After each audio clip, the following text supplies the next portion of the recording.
Welcome to the Dream Big Summit today with my very special guest, Elizabeth Young, attorney, patent officer, phenomenal genius. What did they call you? The rising star by super lawyers. You've been in the top 100 civil lawyers and the top 400 lawyers under 40. 40 under 40. 40 under 40. And you are a person to drop their jaws over because you actually got your bachelor's when you were 19. And when I read your bio, I was so touched because your life and my life in some ways had a very similar beginning. Your dad died when you were 3 and your mom was left with two kids, right? 2 kids. And no education. And then she had to bust her butt to make the life of her kids happen. And she made sure that her daughter, and that's an Asian mom for you, really succeeded. And she did a good job, right? She made you and got dreams into your head that weren't yours. She dreamt big, except that was her dreams living through you. And that's how you describe yourself in the book. Can you hold up the cover of the book? The Big Secret. You were in with Jack Canfield. And your chapter in there is actually right next to mine, and that's also why I called you, one of the reasons. Yours is called The Success Jungle, Gift, Guidance, and the Blessings in Disguise. Right, and yours is right next. Right, yes, awesome. And you know, the thing is, I want to talk with people, with you today, and to share with them your knowledge, your wisdom, what you learned about living in this jungle of agreements and disagreements, what people can watch out for in their daily lives, and then you've taken the jump. You were actually an engineer and then jumped into your own dream and became a lawyer, an attorney, and then even more so became a mediator. And you've learned a lot about avoiding litigations and going into the heart and communicating with another and creating a win-win deal. So let's talk about all those subjects today here. And just to start out with, I want to be sure that everybody knows on this free segment, you also get a free chapter from the book, The Big Secret, by Elizabeth, and whatever else you add to it. But be sure to get that chapter and read her life story and how she went through the jungle of challenges, disappointments, lies, and deceit into keeping that amazing, trusting, open, loving smile of yours. Cool. So, yes, welcome here to the summit. Dream big, creating a better life for yourself and the planet. So, Elizabeth, now you've had, tell us anything else that I might have forgotten about your bio that gives people a little bit of an insight that you think is worthwhile to know, because when we see you, we see, like we always do with Asian people, a young face, and we go like, how could she be so accomplished? Well, thank you so much for the introduction, Ilona. So, yeah, it's a pleasure being co-authors of the book with you.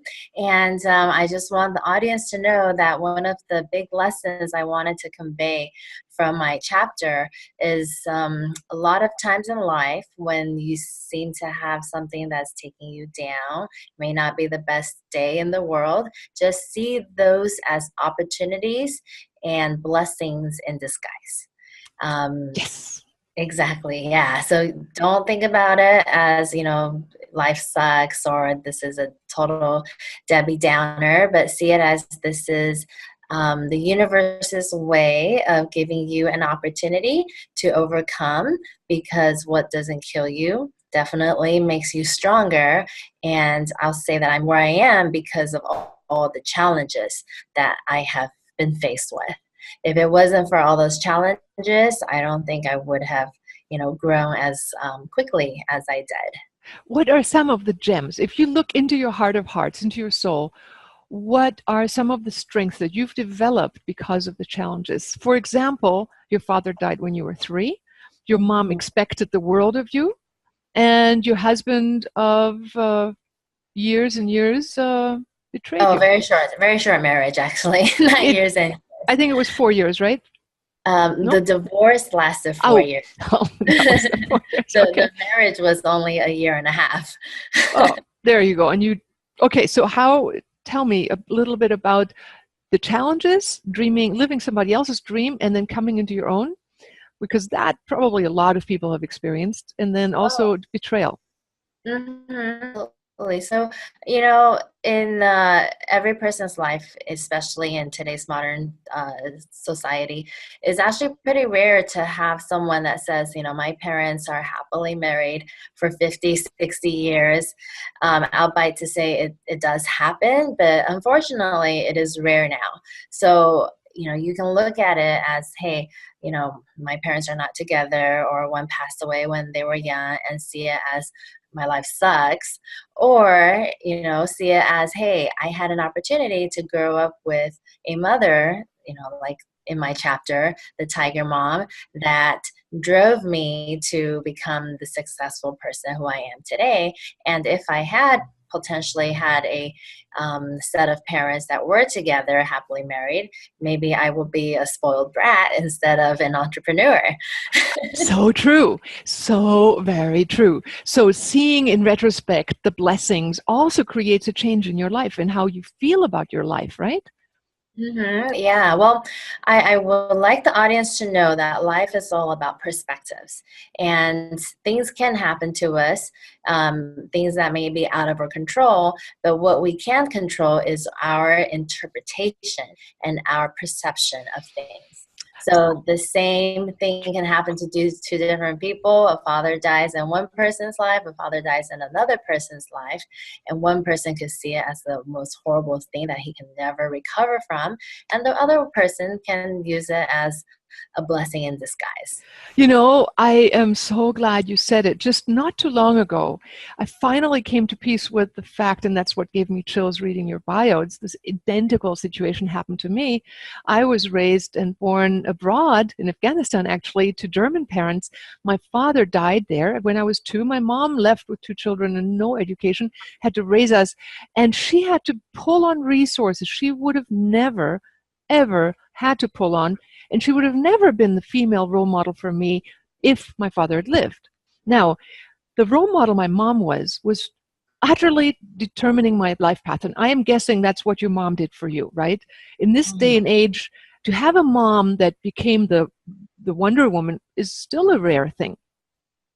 It is, absolutely. And I'll have to say, I credit a lot of my success to my mother, because there's many widows out there, and if my mother had seen her situation as something she couldn't get over, she could have been the worst mom to my brother and I, and just left us alone, maybe went into depression. The possibilities are endless. But instead, she used it as, hey, before my husband died, I was a stay-at-home mother, never worked, and I'm going to take this opportunity to go out and grow myself, find more opportunities so that I can give my children the life that they, can potentially achieve.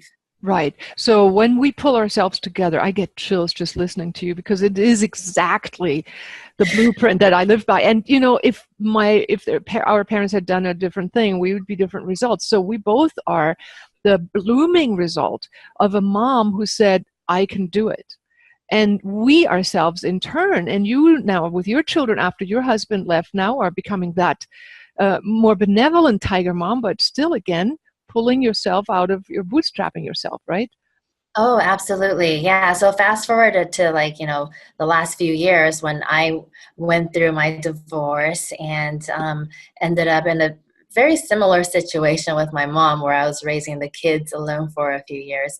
I could have seen it as, hey, my husband left, and this is devastating, and oh, poor me, I'm a victim. Or I can say, hey, let me take the situation into my hands and see what I can create with it. Cool. So what did you do? What are you doing with your children? Are you making them study really hard? I am. Oh, no. It's not a bad thing. No. Okay. But You made peace with it, right? You made peace with it. I did. And I mean, the results turned out well with me. So I might as well do the same thing with my kids as well. But in your book, you do describe how you are listening more to their needs than your mom did to yours. Yes, absolutely. So they're very, tell them every day how blessed they are to have choices and to be able to select what they want to do, what they want to learn. So, if one wants to learn the piano and the other one doesn't, then I don't force the other one to learn the piano. Right. If one says, hey, I hate art class, then hey, let's cancel art class and try something different. You guys get to choose what activities you want to do. Right. So you are living somewhat of a wizened up version of the Tiger Mom. I am, yes. So I'll give you an example. Just piano practicing. My mom would make me sit at the piano for like 1 to 2 hours a day practicing, and I hated it, but I still had to do it. Whereas my kids, I let them go practice however much time they want. If they're like, hey, let's do 15 minutes today and let's do something else tomorrow, by all means, go for it. But the difference is they enjoy it. They are fascinated and they're able to grasp that interest instead of seeing it as a chore. It's something fun. So now I think that leads into the whole concept of mediation and also what people need to pay attention to prior to the wedding. A lot of people, I mean, you because of your background and having suffered, how many years were you in litigation? 4 years? 4 years. Yep. Total, we wasted $500,000. Well, I guess I wouldn't say wasted because now, in my interpretation, it was a 4 year, like an education, School. like a family schooling. Exactly. So what did you learn effectively? I mean, what would you pass on to us listeners? What should we learn and know from your wisdom that you can give us? Oh, well, the biggest thing is that, litigation, I mean, we have a great judicial system, but it's not perfect. And especially when family and children are involved, everyone ends up being stressed and hurt and disappointed. So that's why I slowly transitioned into mediation, because ultimately in the end, the thing that resolved our case was communication, resolution, and coming to terms, forgiveness, moving on. Oh, that gives me chills. Yeah. All the legal battles would never have taken us to the resolution that we needed. So it was all about Oh, definitely, communication. what a breath of fresh air to have you here. Because all the audience, I think most of the members in this audience are probably heart-centered types people or spirit-centered type people. I mean, you also chose Jack Canfield to be your co-author, and he stands for a certain kind of people, right? So when you say litigation can be avoided through communication, or that ultimately all dispute with good communication helps us to resolve, forgive, and move on, I think that's a gem. Okay, so give us some other nuggets of what we need to pay attention to, when people get married. I think they still do these days. Why do people get married? I mean, I did. I'm sorry. You can answer that question better than I can. I did. I did it twice. But my first husband and I are still good friends 40 years later, and my now husband of 34 years and I are soulmates. So yeah. That's So awesome. yeah.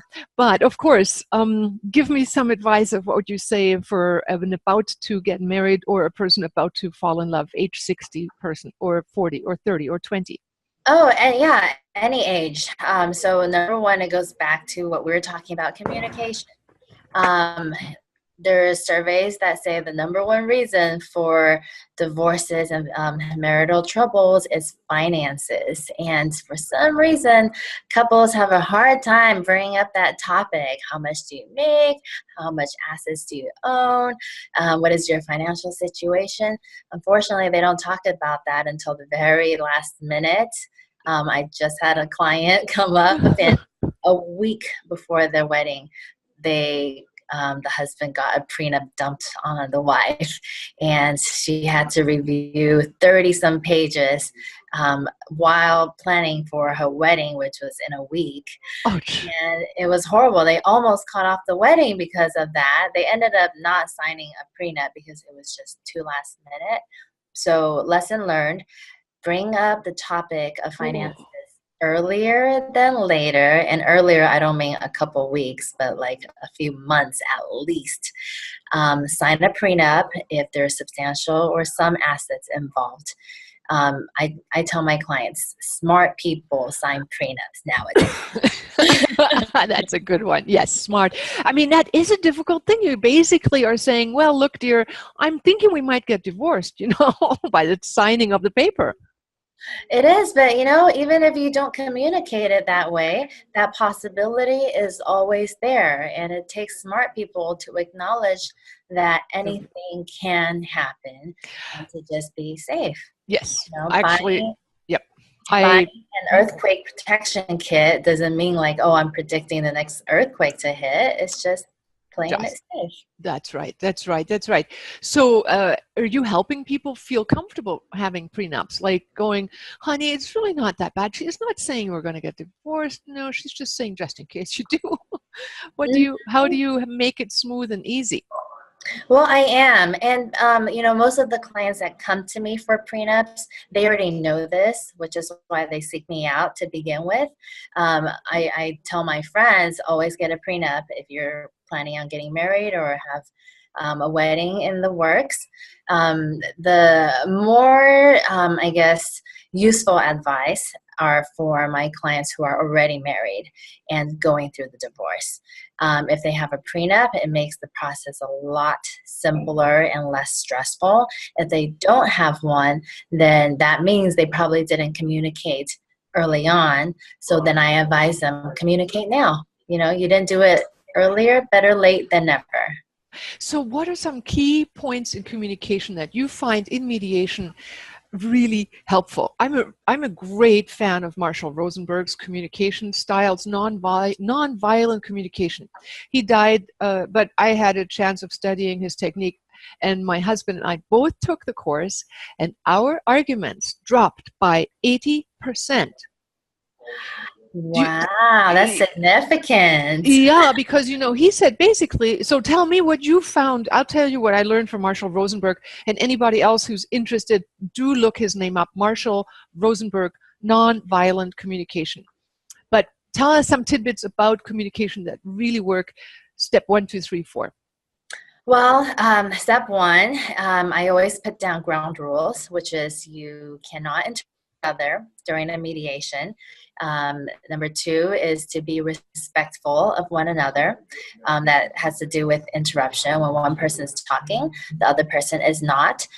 Sometimes I give them like an item to hold on to, like a pencil or, something, a paper clip. Yeah, and whoever's holding onto that item can talk. If you're not holding that item, you cannot talk. That forces only one person to talk at a time. The most important part, number 3, is listening. We learn about math, reading, writing, history, all kinds of subjects in school, but who has ever taken a listening class in elementary school, in high school, in college? Not me. So true.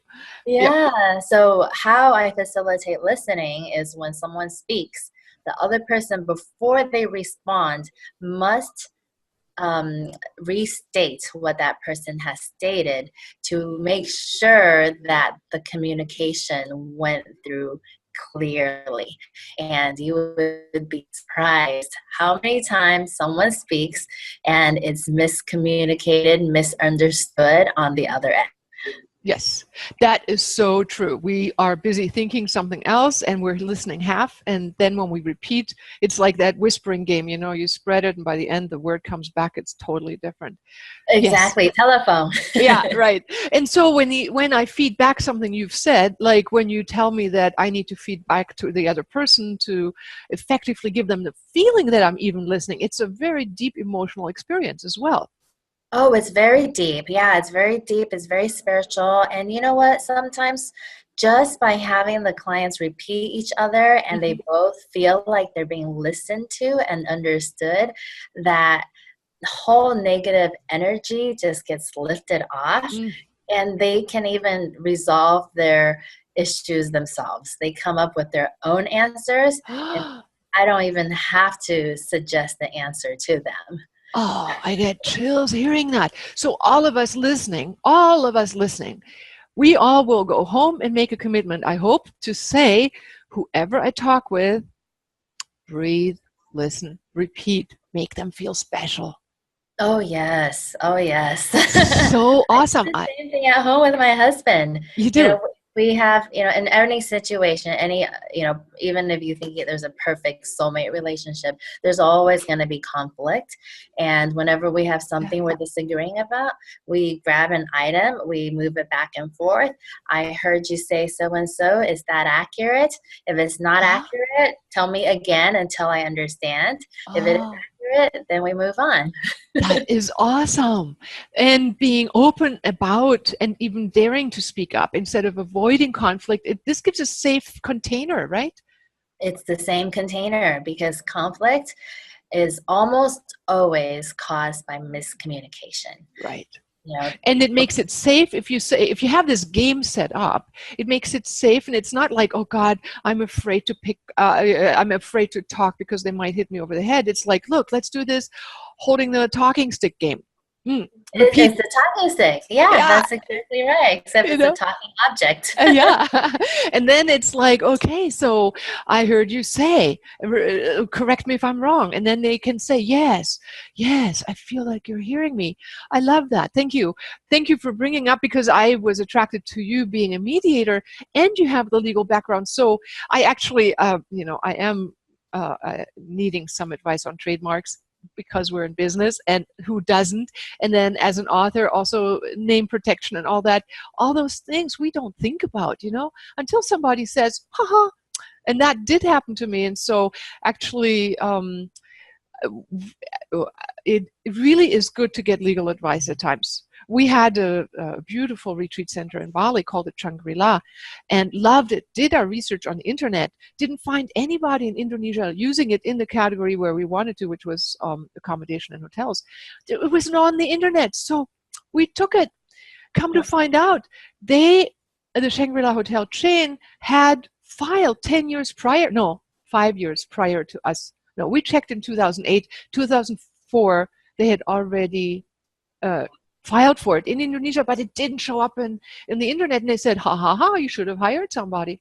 Well, now we learned, because we had to change our name and file in a different category. Like you said in your chapter, if it's Nike shoes, you can't call it Nike, but Nike restaurant, you can call it. Right, exactly. Yeah. And Right. it happens more often than not.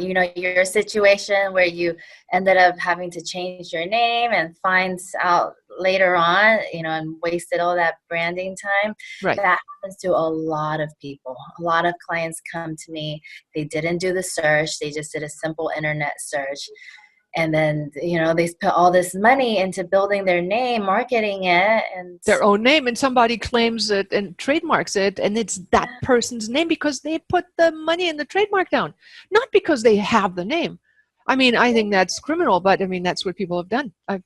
I found out later. I mean, not that didn't happen to me, but I found out through somebody else. So it's like, that's when I got busy seeking out professional help.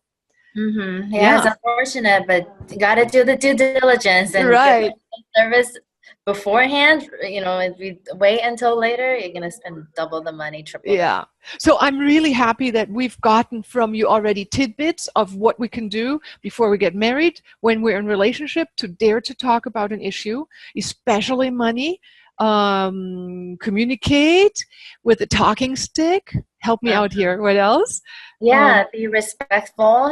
Be open and honest. Share And back, feed back what you've heard. exactly. Uh-huh. And both people have to do that. Yeah, listen to understand, not to respond. Yeah. So I get first what I'm supposed to get, and then I think about what I'm going to say. Exactly. Okay. Yeah. Well, most people listen to, figure out what am I going to say next. But no, it's to listen Cool. and really understand the other person. Cool. Now, the next segment is for our all access pass holders, where I'm going to interview you about your book and the aspects about goal setting and creating something and becoming an entrepreneur, additionally to some deeper questions about law. But this is more about living your dream and taking disadvantages into advantages. So we're going to take a break, and we'll have you back for all access pass holders in just a minute. You can then watch the video right below. It'll appear already automatically for you. For those people who didn't, I hope you do get the access pass, because we have so many amazing speakers. I mean, truly huge people that have so much to share and give away so much in freebies, that I hope that you will come and listen to all of us at your leisure through the All Access Pass, which is yours to listen to for however long you want to listen to us. All right. Thank you so much, Elizabeth, for this portion of the interview. And I'll be talking to you personally. All right.